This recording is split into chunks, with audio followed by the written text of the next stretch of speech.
When the time comes to choose an assisted living facility, there are a number of things to consider.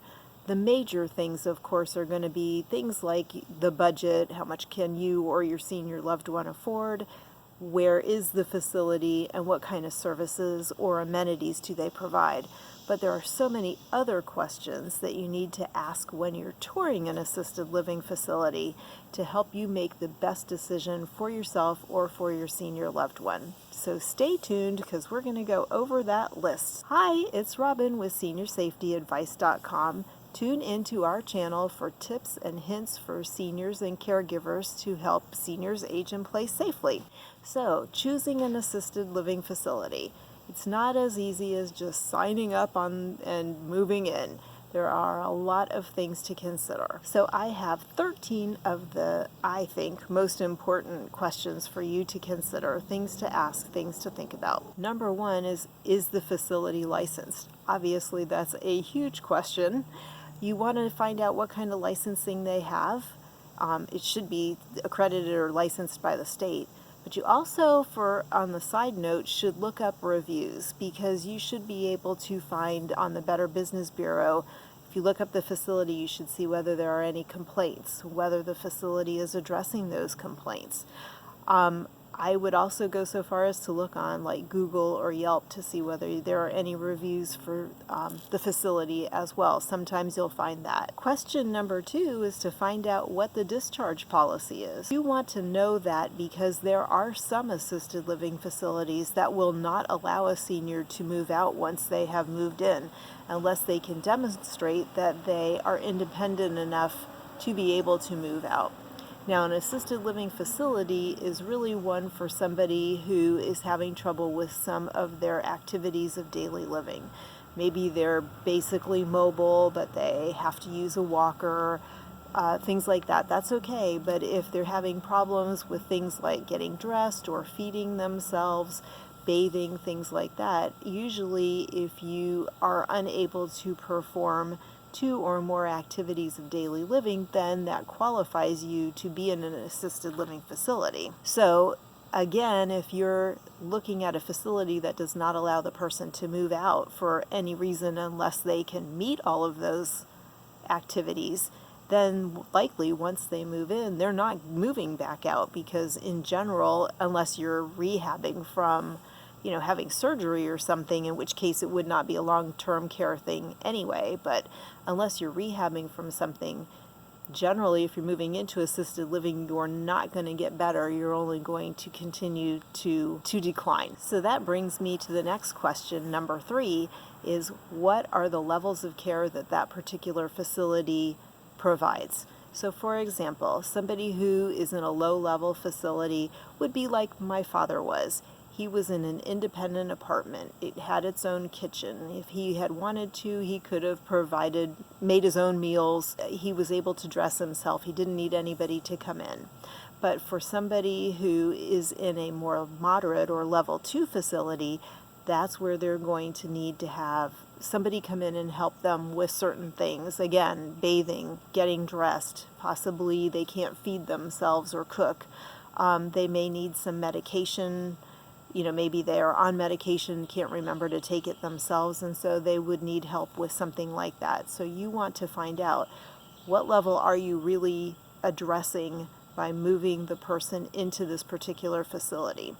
A level 3 facility is memory care. So if you have a loved one who needs assisted living because they have dementia, you don't want to try to move them into a level 1 or 2, because that is not going to be adequate to address their needs. So definitely ask what level they provide. And another thing to ask is, do they provide more than one level? So again, when my dad lived in his community, it was a very low-level community, but if something had happened, he'd fallen and broken a hip, for example, and needed a much higher level of care, he would have been able to move from one wing to another wing, or they could have had therapists come in and work with him.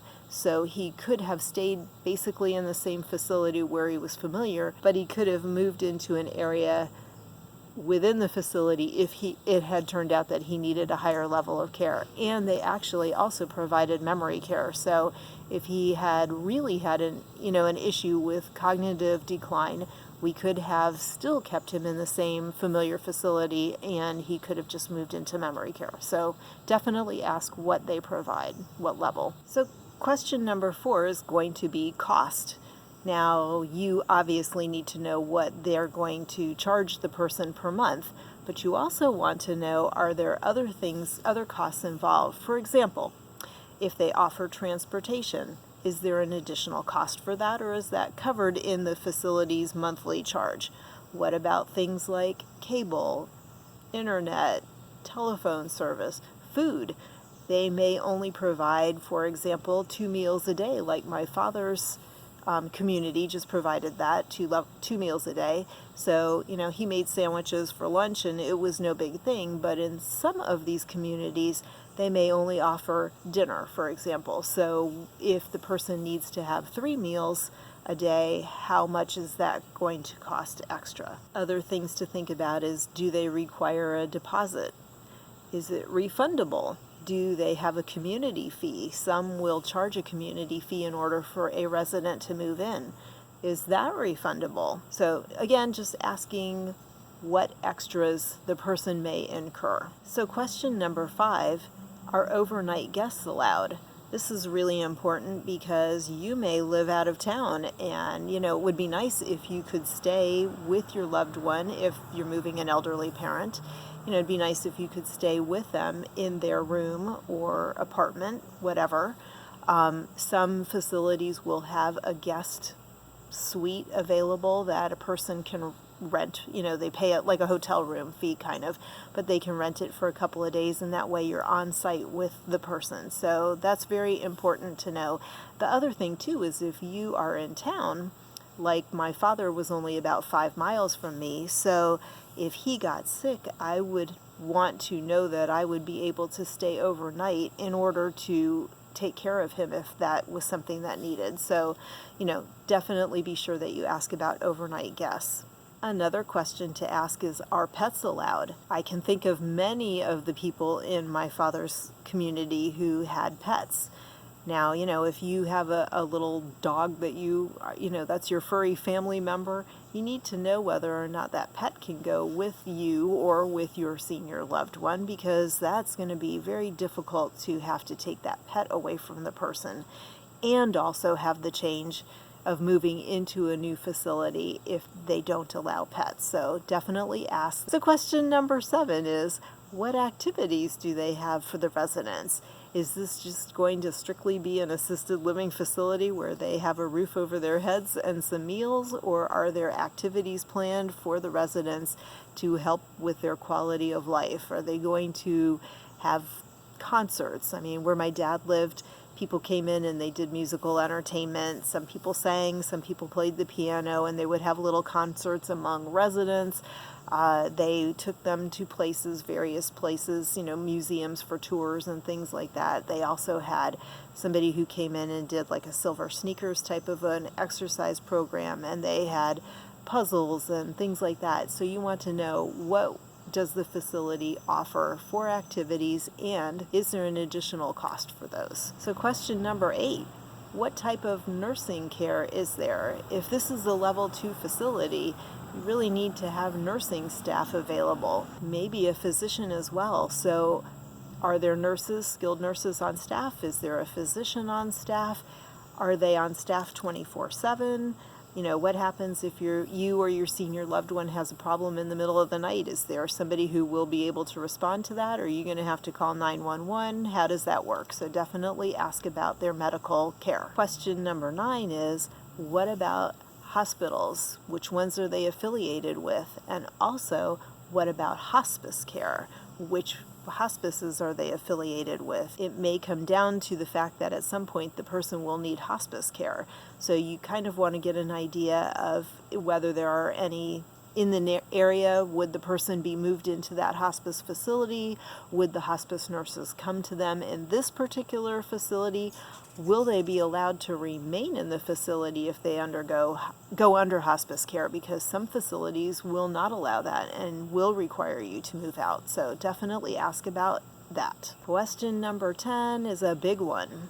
What is the staff to resident ratio? You really ideally should have about a 1 to 5 ratio, so 1 staff member for every 5 residents. Since the pandemic, you've had, a lot of times everything is short-staffed. No matter where you go, people are asking for, they're hiring. And so is this facility the same?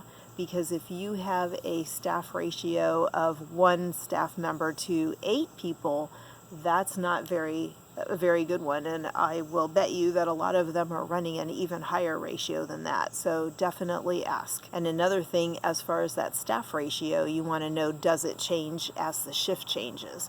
So in other words, it would be expected to have a less staff ratio to resident at night, because of course generally most people are sleeping, but you do want to know that. Okay, question number 11. What is security like on the premises? Now, where my dad lived, he was in a gated community, and then ended up moving from there to a facility or a community that did not have gating. In both cases, you were required to sign in and sign out at the front desk in order to access the facility, but it is something to think about, because you don't want just anybody to be able to wander in. What kind of access does a family member have as far as getting in too? Because again, if he had called me at 2 a.m, I would have wanted to be able to get in, regardless of whether I had to be bussed in or not. I would have wanted to know that I could go and see him. Question number 12. What about transportation? Does the facility offer transportation? If they do, what's the radius? How far away from the facility will they go? Is there an extra cost for that? What are the days and the hours that they'll do this? You want to be sure that if there's, 200 people in this community, this residential facility, are they going to be able to transport you or your parent? Or is it going to be a case that there's a huge backlog, and so, it's very difficult for you to go shopping or whatever you need to do?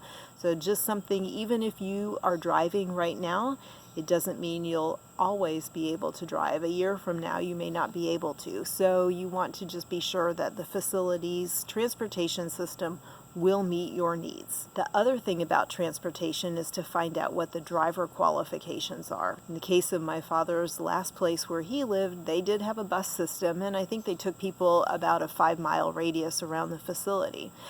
But within about 2 months of them having the bus, the person who was driving got into an accident, the bus was down for like 6 months for repairs. Some of the people who were in the bus ended up being hurt. I mean, it was a whole big thing. So, and it was mostly because I think that they did not have a dedicated driver with qualifications. I think it was just whatever staff member was free. So, they get into a bus and maybe they're not used to being able to drive something that big or whatever. So you just want to be sure that you're going to be in safe hands if you're in that facility. So question number 13, it's my last question. I know you're happy, but what is or was the COVID response in that facility? So in other words, what did they do when the pandemic came along? Were people totally shut in? I mean, there were a lot of places where the people were shut in and loved ones were not allowed in. The person was not allowed out.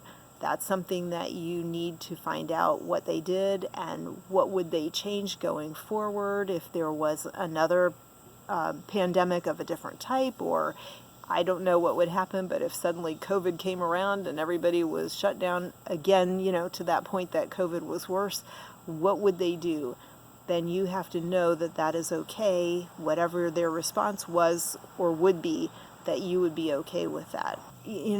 So it's a very important question, and one we really had not thought of a couple of years ago before COVID entered our life. So just make sure you take that into consideration as well. Before I go, I want to give you some red flags, things that you should be on the lookout for that are a huge no-no, because if your facility that you're looking into displays any of these, you want to run for the hills. So those red flags are, again, not a lower staff to patient ratio. If they have a ratio of 1 staff member to 8 or more residents, you don't want to be in that facility. Another thing to look out for is it cluttered? Like if you're going along on the tour, are you finding that there's a lot of things out in the hallway that people could trip over, or a lot of carts and computers and, on those little rolling carts and things like that. Do they have a lot of things in the way that would make it more difficult for a resident to get around? Another thing you want to ask about is, can I speak freely to residents and their family members and to the staff? If the facility is going to handpick people that you can talk to, that is a red flag. You want to know that if you sit and eat in the dining hall, a lot of facilities will allow you to have a meal or two. You may have to pay for it, but they'll allow it, and then you can check the food out. But backing up is, when you do something like that, you should be allowed to sit where you want, speak to whomever you want, and you want to do that because you want to be sure that you're asking people, would they move there again? Are they getting good care? Just things that they do or don't like about the facility. And if they will not allow you, the people who are running the facility will not allow you to do that, huge red flag, run. Obviously, if the facility doesn't look clean, that should give you cause to probably look elsewhere. And another thing you can do is ask to find out what the level of staff training is. So we go back to, if the person, you or the loved one you're moving into this facility, is needing a higher level of care, you don't want to have people who don't have that training on the staff. You want to be sure that the staff is going to be able to provide you with what you need. So if you're finding that it's more of a lower level facility and you need a higher level facility, definitely take that one off your list. So a couple of more tips. One thing is to make sure that you tour several facilities, and I would tell you to tour again facilities that you find that you are interested in after the initial tour, but do it at a different time. So in other words, we went one time and looked at a place for my dad, and it seemed like it was great, and then we went back again at dinner time and it was chaos, and it was overwhelming, and it was something that he just did not want to do. He couldn't see himself living like that. We went to another community and it seemed very pleasant. We had the tour, he liked it, and then we ended up going back another time during their happy hour. And he loved that because they had somebody playing the oldies on the piano, and people were gathered and singing, and there were so many residents who were there. Everyone was enjoying the little get-together. So many people came up and welcomed him and said, "Oh, we hope you'll choose this facility." He felt very welcome there, and that's where he ended up moving into.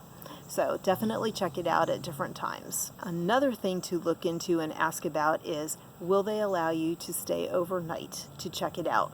Many of the places have like a suite available or an apartment available that you can rent, kind of like what you would do with a hotel, where you stay 2 or 3 nights and you pay them for the use of the room or the suite, whatever. But it gives you a chance to live there and really check it out, see what goes on during the day, make sure that everything is up to your requirements, the needs that you or your senior loved one have. So definitely ask about that, because it's totally worth it to stay and make sure before you go through the expense of moving yourself or somebody into the place. So I have a PDF for you. It's on our website, and I'm going to drop the link down in the description, but it's a checklist that you can print out and take with you with questions and things to look for when you tour a senior facility. So make sure that you do that, download that. Also, if you have not liked our channel yet, please go ahead and subscribe, and the button's down there in the corner, and please make sure that you like this video. If you have any tips that you would like to add, please drop them in the comments below, because I'm quite sure there are a million things that I haven't thought of that you probably have had experience in, and our viewers would love to know that as well. So please put them in the comments. So I hope this helps you narrow down your search for an assisted living facility for yourself or a loved one. Please make sure you view our other videos for tips and hints about seniors aging in place safely. And until the next video, take care. Thanks for watching. Bye.